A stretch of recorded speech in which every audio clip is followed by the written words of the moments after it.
இன்றைய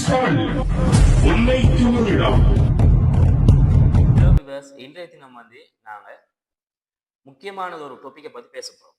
அதாவது ஸ்ரீலங்கா மட்டுமன்றி முழு உலக நாடுகள்லையும், அதாவது சர்வதேச ரீதியில பேசுபொருளாக மாறி இருக்கிற ஒரு நியூஸ் தான்.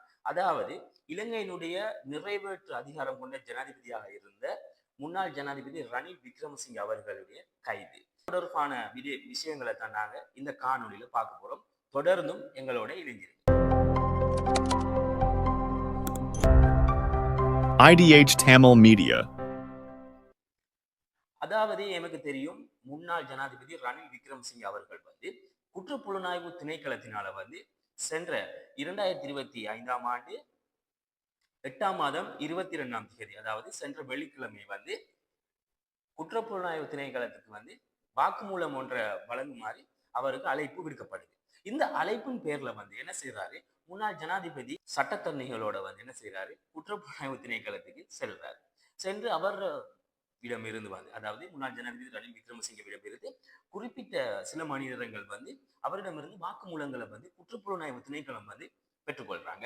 பெற்றுக்கொண்டது அவரிடம் என்ன விசாரணை நடந்தது, அவரை குற்றப்புலனாய்வு திணைக்களத்துக்கு வர சொன்ன காரணம் குறிப்பிட்டிருக்கிறாங்க. அதாவது முன்னாள் ஜனாதிபதி ரணில் விக்ரமசிங்க அவர்கள் ஜனாதிபதியாக பதவியாற்றிய காலப்பகுதியில மேற்கொண்ட வெளிநாட்டு பயணங்கள் தொடர்புல வாக்குமூலம் பெறுவதற்காகவே 2025 8ஆம் மாதம் 22ஆம் தேதி வெள்ளிக்கிழமை என்ன செய்யறாரு, குற்றப்புலனாய்வு திணைக்களத்துக்கு சென்றிருக்கிறார். சென்று அவர் என்ன செய்யறாரு, 2023ஆம் ஆண்டு செப்டம்பர் மாதம் 22, 23 ஆகிய திகதிகள்ல அவர் வெளிநாட்டு பயணங்களை மேற்கொள்றாரு. அதாவது முன்னாள் ஜனாதிபதி ரணில் விக்ரமசிங்க உட்பட 10 பேர் இந்த விஜயத்துல பங்கேற்றதாக கூறப்படுகின்றது.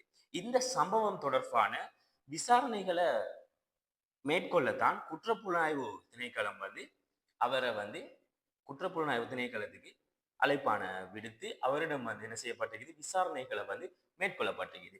இந்த விசாரணைகளை இவருக்கு, அதாவது முன்னாள் ஜனாதிபதி ரணில் விக்ரமசிங்கவிடம் மேற்கொள்ளப்படுவதற்கு முன்னரே அவருடைய முன்னாள் ஜனாதிபதி செயலாளரான சமன் ஏக்கநாயக்க மற்றும் முன்னாள் ஜனாதிபதியின் பிரத்யோக செயலாளர் சாண்டரா பெரேரா ஆகியோரிடமிருந்து வாக்குமூலங்களை இந்த குற்றப்புலனாய்வு திணைக்களம் பதிவு செய்து இருந்தமை குறிப்பிடத்தக்கது. இந்த விஷயம் இவ்வாறு இருக்கத்தக்கது. இலங்கையிட வரலாற்றிலேயே மறக்க முடியாத ஒரு வரலாற்று சம்பவமாகத்தான் அமைஞ்சிருக்குது.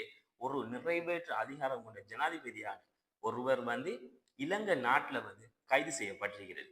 பின்னர் என்ன செய்யறாங்க, இவர அதாவது முன்னாள் ஜனாதிபதி ரணில் விக்ரமசிங்க விசாரணை நடந்து கொண்டு, அதாவது அவரிடம் வாக்குமூலங்கள் பெற்றுக்கொண்டிருக்க நேரத்துல அவருக்கு எதிரான சாட்சிகள் அரசாங்கத்தின் தரப்பிடம் இருந்து அவருக்கு எதிரான சாட்சிகள் ஆவணங்கள் சரியாக இருந்ததால் அவர் சென்ற பயணங்களுக்குரிய தவறு, அதாவது அவர் மோசடி செஞ்சிருக்கிறாரு அப்படின்ற டாபிக், அதாவது அதுக்கு சம்பந்தமான ஆதாரங்கள் அரசாங்கத்திடத்துல இருந்ததால அவர் என்ன செய்யறாரு, குற்றப்புலனாய்வு திணைக்களத்தினால அன்று பகல் வேலை, அதாவது மதிய நேரம் அவர் கைது செய்யப்படுறாரு. கைது செய்யப்பட்டு அவர் கொழும்பு மேல் நீதிமன்றத்துக்கு ஆஜர்படுத்தப்படுறாரு. கொழும்பு மேல் நீதிமன்றத்தில் ஆஜர்படுத்தப்பட்ட அந்த நேரத்துல சொல்ல போனீங்கன்னு பாத்தீங்கன்னா, பிரபல அரசியல் பிரமுகர்கள், இலங்கை நாட்டை பொறுத்த வரைக்கும் இருக்கிற பிரபல அரசியல் பிரமுகர்கள் என்ன செய்யறாங்க, அந்த ரணில் விக்ரமசிங்க கைது செய்யப்பட்டார் அப்படின்னு சொன்னதுமே அவருடைய ஆதரவாளர்கள், அவருடைய கட்சி உறுப்பினர்கள் என்று பலரும் என்ன செய்யறாங்க, பதற்றம் அடைகிறாங்க. ஆதரவாளர்கள் என்ன செய்யறாங்க, பதற்றம் அடைகிறாங்க. பதற்றம் அடைஞ்சு மேன்முறையீட்டு நீதிமன்றம் இருக்குதானே, அதுக்கு எல்லாரும் வளைச்சி சூடு கொண்டாங்க.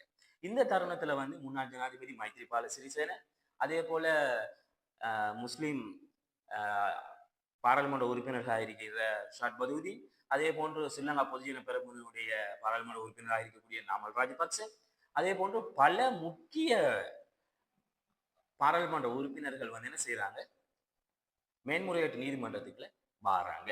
இப்படி வந்து கொண்டிருக்கிற நேரத்துல இவர்களுக்கு, அதாவது முன்னாள் ஜனாதிபதி ரணில் விக்ரமசிங்கவுக்கு எதிரான வழக்கு பரபரப்பான முறையில விவாதத்துக்கு உள்ளாகப்பட்டு விவாதிக்கப்பட்டிருக்கின்ற இந்த தருணத்துல வந்து சரியாக மாலை வேலை ஒரு 6:30 ஒரு 6:30 குறிப்பிட்ட ஒரு சில மணி நேரம் வந்து மின் துண்டிக்கப்படுது.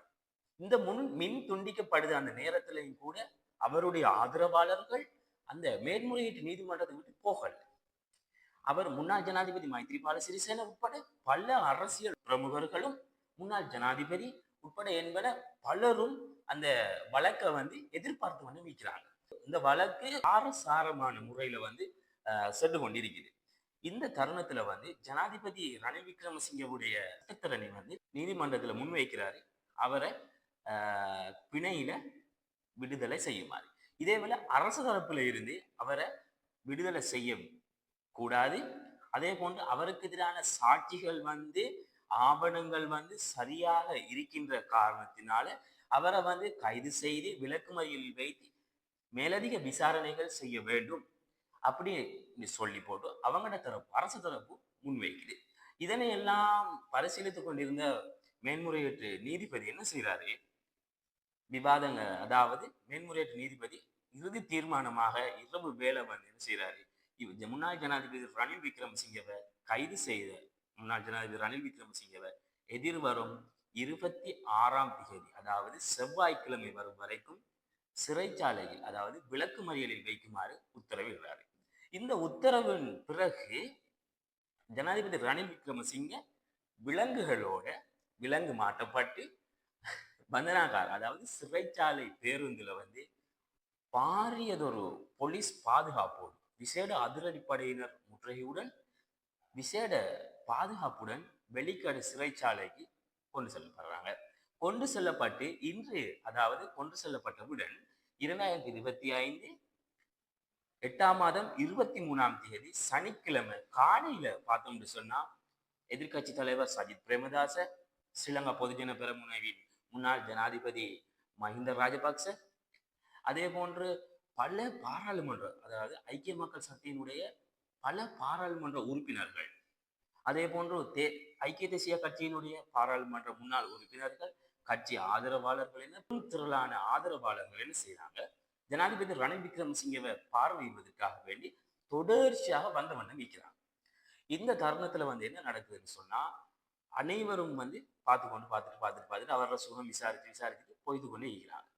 திடீர் என்று பார்த்தா அவர் நலத்தை பாதுகாக்க வேண்டுமே அந்த காரணத்துக்காக வேண்டி என்ன செய்யறாங்கன்னு சொன்னா அதாவது வெளிக்கடை சிறைச்சாலையில் இருக்கிற மருத்துவமனையில வந்து அவர் அனுமதிக்கப்படுறார். வெளிக்கடை சிறைச்சாலை மருத்துவமனையில அனுமதிக்கப்பட்டு அவர் சிகிச்சை பெற்றுக் கொண்டு வந்துட்டு இருந்த இந்த சமயத்துல வந்து அவர் வந்து என்ன செய்யறாரு, 2025 சனிக்கிழமை 23ஆம் தேதி மாலை வேளையில கொழும்பு தேசிய வைத்தியசாலைக்கு வந்து அவர் வெளிக்கடை சிறைச்சாலை மருத்துவமனை வெளிக்கடை சிறைச்சாலையின் உள்ள மருத்துவ ஆலோசகர்கள் வைத்தியசாலையின் மருத்துவர்களின் ஆலோசனையின் பேர் தேசிய வைத்தியசாலைக்கு வந்து அவர் கொண்டு செல்லப்பட்டு தீவிர சிகிச்சை பிரிவில் சுமார் 24 மணி நேரம் வைக்கப்பட்டிருக்கிறதாக இதுவரைக்கும் வெளியாகியுள்ள தகவல்கள்ல எமக்கு கிடைச்சிருக்குது. சிச்சுவேஷன்ல வந்து என்ன நடக்குது அப்படின்னு பாத்தீங்கன்னா அவருக்கு வந்து 3 வேளையும் அதாவது அவருடைய வீட்டிலிருந்து சமைத்து கொண்டு வருகின்ற உணவை அவருக்கு உட்கொள்வதற்கு வழங்க வந்து அனுமதியும் வழங்கப்பட்டிருக்கிறது. சிறைச்சாலை மருத்துவமனையில் அனுமதிக்கப்பட்டிருந்த முன்னாள் ஜனாதிபதி ரணில் விக்ரமசிங்க கொழும்பு தேசிய மருத்துவமனையில் அனுமதிக்கப்பட்டுள்ள நிலையில் அவரது வீட்டிலிருந்து 3 வேளை உணவும் அவருக்கு வழங்குவதற்கு சிறைச்சாலை திணைக்களம் என்ன செஞ்சிருக்கிறதுன்னு சொன்னா அனுமதி வழங்கியிருக்கிறது. ரணில் விக்ரமசிங்கவின் குடும்ப உறுப்பினர்கள் விடுத்த வேண்டுகோளை அடுத்துதான் அவரது உடல்நிலையை கருத்தில் கொண்டு இந்த அனுமதி வழங்கப்பட்டுள்ளதாக சிறைச்சாலை ஊடக பேச்சாளர் ஜகத் வீரசிங்க இவ்வாறு குறிப்பிட்டிருக்கின்றாரு. இது போன்று சுவாரஸ்யமான பல விடயங்களை வந்து நாங்க தொடர்ந்தும் உங்களுக்கு தாரத்துக்கு இருக்கின்றோம். இது போன்று இன்னும் எமது செய்திகளையும் எமது காணொலிகளை பார்க்க விரும்பினால் எமது யூடியூப் சேனல் அதாவது ஐடிஎஸ் தமிழ் மீடியா என்ற எமது யூடியூப் சேனலை சப்ஸ்கிரைப் பண்ணிக்கொள்ளுங்க. அதே போன்று உங்களது நண்பர்களுக்கும் ஷேர் பண்ணிக்கொள்ளுங்க. மேலும் செய்திகளை தெரிந்து கொள்ள கீழே இருக்கும் பெல் பட்டனை அழுத்துங்கள். உங்கள் மகிழ்ச்சியை வெளிப்படுத்த லைக் மற்றும் ஷேர் செய்யுங்கள்.